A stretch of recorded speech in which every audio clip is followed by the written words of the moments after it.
Hi hello welcome to our YouTube channel Mouni Krishna creations. How are you all?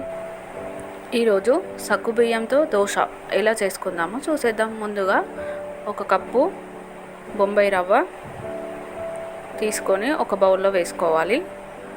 అలాగే ఒక cup సగ్గుబియ్యం కూడా తీసుకొని అదే బౌల్లో వేసుకోవాలి. ఒక కప్పు పెరుగు తీసుకొని దానిని కూడా సగ్గుబియ్యం బొంబాయి రవ్వ ఉన్న బౌల్లోనే వేసేసుకోవాలి. ఇప్పుడు ఈ మూడింటిని మంచిగా కలుపుకోవాలి. ఇలా కలుపుకున్న తర్వాత కొద్దిగా వాటర్ యాడ్ చేసి వీడియోలో చూపించిన విధంగా కన్సిస్టెన్సీ వచ్చే విధంగా కలుపుకోవాలి. ఇలా రావాలి. తర్వాత దీనిపైన మూత పెట్టి ఒక 1 అవర్ పక్కన పెట్టుకోవాలి. 1 అవర్ తర్వాత సగ్గుబియ్యం బొంబాయి రవ్వ మంచిగా పెరుగులో నానిపోతుంది. ఈ వీడియోని చూస్తున్న వారు ఖచ్చితంగా ఒక లైక్ కొట్టండి, సబ్స్క్రైబ్ చేయండి. దీనివల్ల నాకు ఎంతో సపోర్ట్ ఇచ్చిన వాళ్ళు అవుతారు.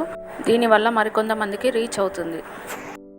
ఇప్పుడు దీనిలో కొద్దిగా వంట సోడా, రుచికి సరిపడా సాల్ట్ వేసి మరొకసారి మంచిగా కలుపుకొని ఈ మొత్తం పిండిని మిక్సీ జార్లో వేసుకొని మంచిగా గ్రైండ్ చేసుకోవాలి. ఇలా గ్రైండ్ చేసుకున్న తర్వాత కన్సిస్టెన్సీ ఇలా అవుతుంది. దీనిలో ఇప్పుడు వాటర్ ఏమి యాడ్ చేయాల్సిన అవసరం లేదు. ఒకవేళ మీకు పిండి గట్టిగా ఉంది అనిపిస్తే కొద్దిగా వాటర్ యాడ్ చేసుకోండి, అంతే. ఈ పిండి మొత్తాన్ని వేరే బౌల్లో తీసి పెట్టుకోండి. ఇప్పుడు స్టవ్ పైన దోశ పెనం పెట్టుకొని దోశ పెనం వేడి కాగానే దానిపైన ఆనియన్తో ఇలా ఆయిల్ని స్ప్రెడ్ చేయాలి.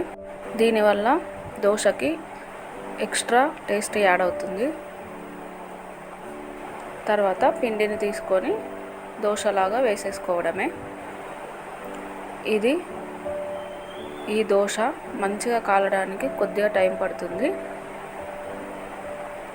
సగ్గుబియ్యం చూడండి ఎలా మంచిగా కనిపిస్తుందో. ఇలా ఉంటేనే టేస్ట్ బాగుంటుంది. సగ్గుబియ్యం గ్రైండ్ చేసినా కానీ ఇలానే కనిపిస్తాయి.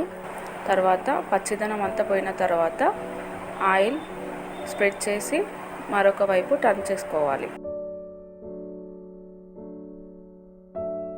అంతే.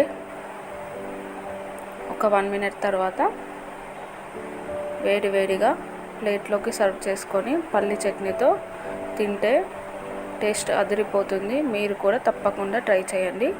ఈ వీడియో కనుక మీకు నచ్చితే తప్పకుండా like, share, subscribe and comment చేయడం మాత్రం మర్చిపోకండి. మనం ఎప్పుడైనా ఇడ్లీకి కానీ దోశకి కానీ పప్పుని నానబెట్టడం మర్చిపోవడము అలాంటివి జరుగుతూ ఉంటాయి కదా. ఆ టైంలో ఇది ఒకసారి ట్రై చేయండి, మీకు కూడా నచ్చుతుంది. Thank you.